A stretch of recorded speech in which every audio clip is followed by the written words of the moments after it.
I had somebody say to me the other day, you know what, we're just about at garage sale season. I think for some people, they would take their garage and just put it on sale as opposed to have to deal with the mess that's inside of it. Well, we're going to help you deal with that today. Or by we, I mean my next two guests will help you. This is Emilio Jose Garcia and Samantha Christofferson. They are the KW professional organizers, and today it's the garage. You say yay, Samantha. I don't think there's too many people out there that are going, oh, yay, I get to clean out my garage, because I think for a lot of it, the garage kind of becomes the catch-all. That's where all of those things that you don't know what else to do with it, it gets kind of relegated to the garage, and before you know it, it becomes a mess. It's the most convenient spot to put everything there. Also for other people that don't live in the home, like your son, your family member, friends, they just leave it there, and it's very difficult to get it out. Well, and I think there is something, Samantha, because it's a room that we do have that door that you can conveniently close. It's away from the rest of the house. You don't think about it until it gets to that point where you have no choice but to really think about it again. Yeah, and I think as we were talking just before the beginning of the show, it's about giving a name maybe to your garage. Maybe for your home, the garage represents a storage space, that extra place where you get to store the things that don't fit in your home. For others, it could be, so you don't have to scrape off the car in the wintertime, but giving a name to that space. What are we going to use it for? How are we going to use it? Because that's going to help you organize it in the best way possible. So when you're working with clients then, is that kind of where you start when you're doing the garage, is figuring out, okay, what do you want this space to be? What is your desired outcome? Okay. Are you going to park the car in the garage? Are you going to use tools? Are you going to store something specifically? So what is it? What activities? Some people even have a gym in the garage because they don't have space in their home. Right. So understanding those priorities and those goals is really important before we get started.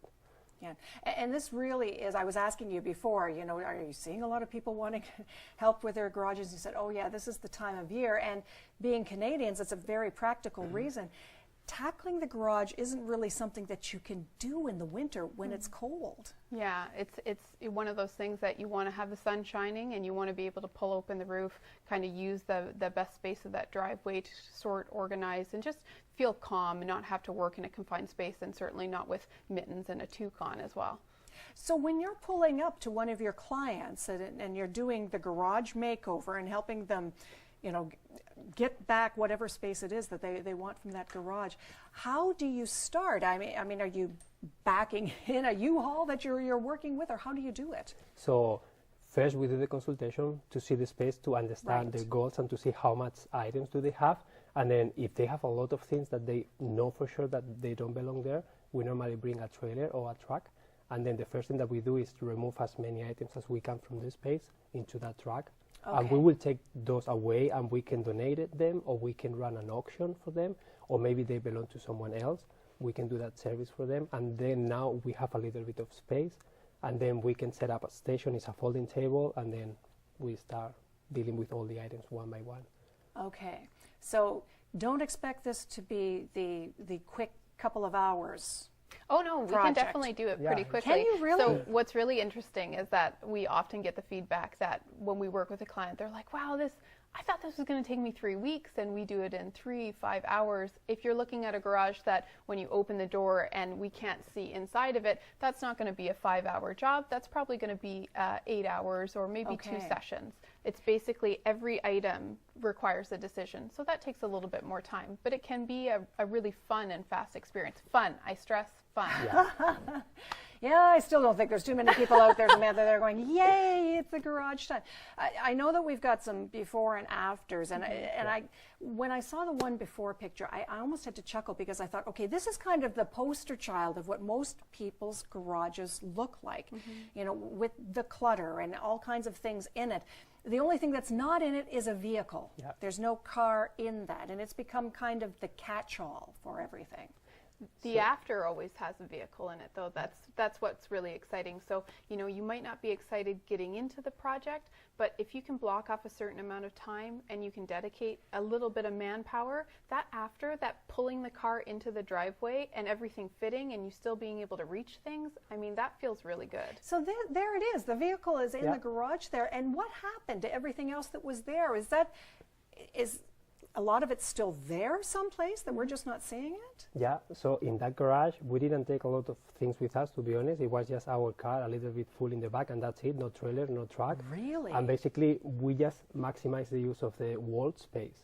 We try to hang everything on the wall. We try to use all the cupboards that they had there, all the hockey equipment, all the gardening equipment, all the garbage, hanging everything on the wall, and try to maximize that space and to have space for the car.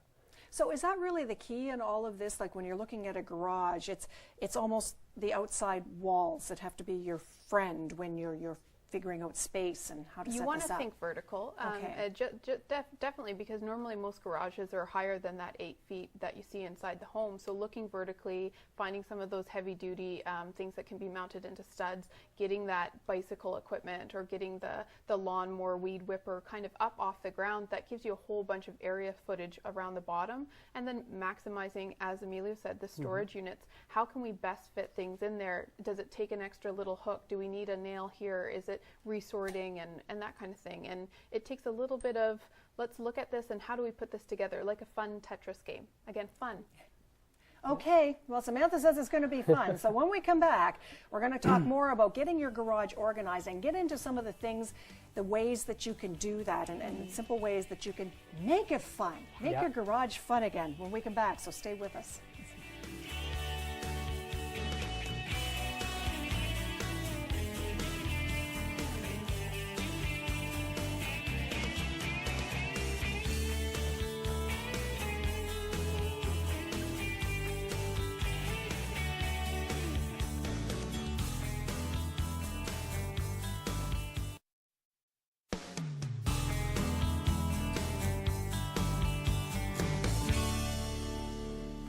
Okay, so if you're not looking at your garage yet and thinking this project is going to be fun, you will be thinking it shortly, thanks to the KW professional organizers, Emilio Jose Garcia and Samantha Christofferson, who are helping us get our garages organized into whatever that means for you. And you really hit on something before, that the garage is different to different people. I want to be able to park a car in it, but for a lot of people, it becomes storage, it becomes the gym, it becomes the music room, whatever it is you want, but you want to be able to use that space effectively. Yeah, so you don't want it to become the place where projects go to essentially die. So we see a lot of people where, you know, they're super creative, they have lots of things on the go, but because they haven't left themselves space to actually work on their projects, they become overwhelmed in the space. So if you know that it's going to be the gym, how do we clearly be able to put the weights out, or the treadmill? If it's going to be your tool, this is where I fix things from the home. Do we have a clear workspace where I can actually do work and the tools are kind of surrounding? What are we naming that space? Because when you name it, then you can envision what it looks like.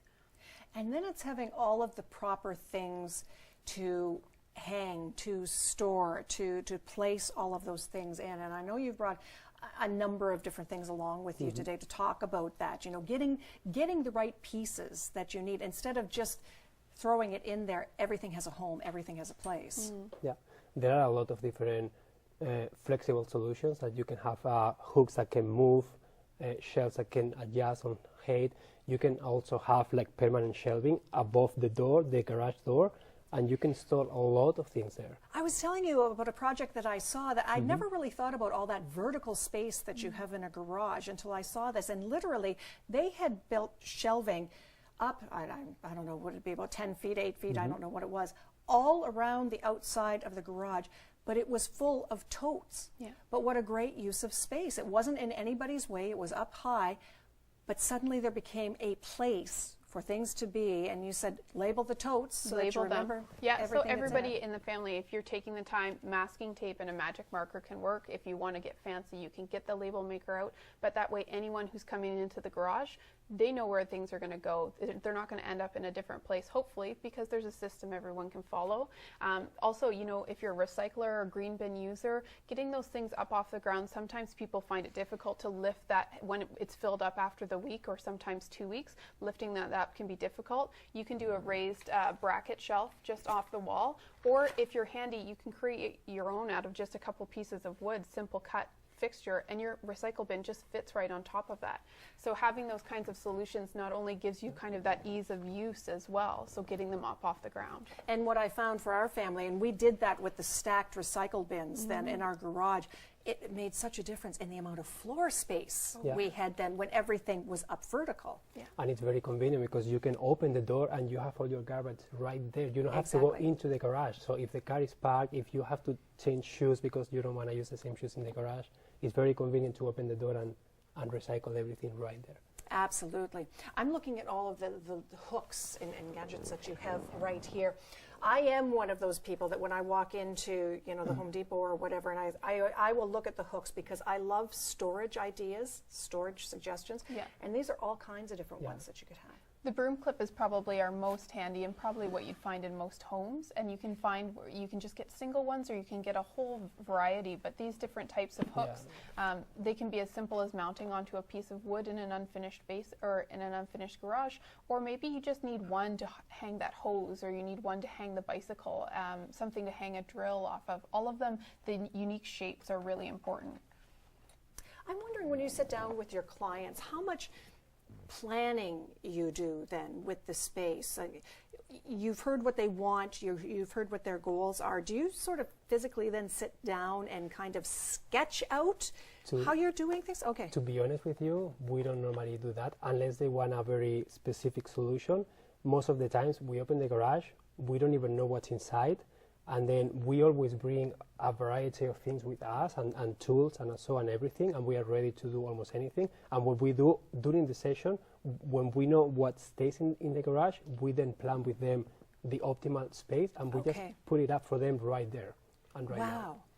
Because that's one thing. We are really about making do with what we find too in the garage. So a lot of people have, you know, because if you're going in there and you're seeing those hooks, Susan, and maybe, you know, you have that, I'm going to buy it right now, but maybe you don't use it right away. So most people have some Tupperwares, some hooks just lying around. We try and make use of what the client has first, and then we say, okay, but you know, you could use one more shelf here and one heavy duty hook here, so let's put that in now, or let's put that on the list of things that we're going to get in the future. I love that, and I love the fact that you say you're working a lot of times with things that you're finding. We always find like scrap pieces of wood like this, and then what we do is we always bring these kind of hooks in case if the client doesn't have any, and we just work out what is it that you are storing, and then we position them optimally, and then we try to make the best use of the space.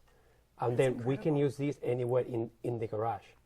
Well, and I love the fact also that when you come, you can give suggestions to people as, okay, you're not using that item anymore, but here are some ideas of places and places it could go. Because I think more and more there's a lot of people like me. I don't like to, part of the reason I don't tackle some of those jobs, I don't want to just throw a lot of things into the garbage. I don't want this to be a big garbage landfill item. I want to find places that it can go and have a new life and be repurposed. I get really excited whenever you talk about these kinds of things. There's a really cool event happening at the Kitchener Public Library, and it's called a Repair Cafe or a Repair-a-thon. And so if you have broken items, you can take them in. They teach you how to fix them. That's one way to, you know, get one of those projects done. But yeah, we try to suggest all the different outlets for people that are in the community. Some people already have a charity in mind that they want to donate to, but if they don't, we have like a 5-page Excel document that we can say, what are you getting rid of? This is where we can take it. This is the terms and conditions of how this works. Or if they have time, they can sell things that they're no longer using, because some of the things you also don't want to give away because you've invested a lot of money into them. So how do we get you some financial reward back for that? Great ideas.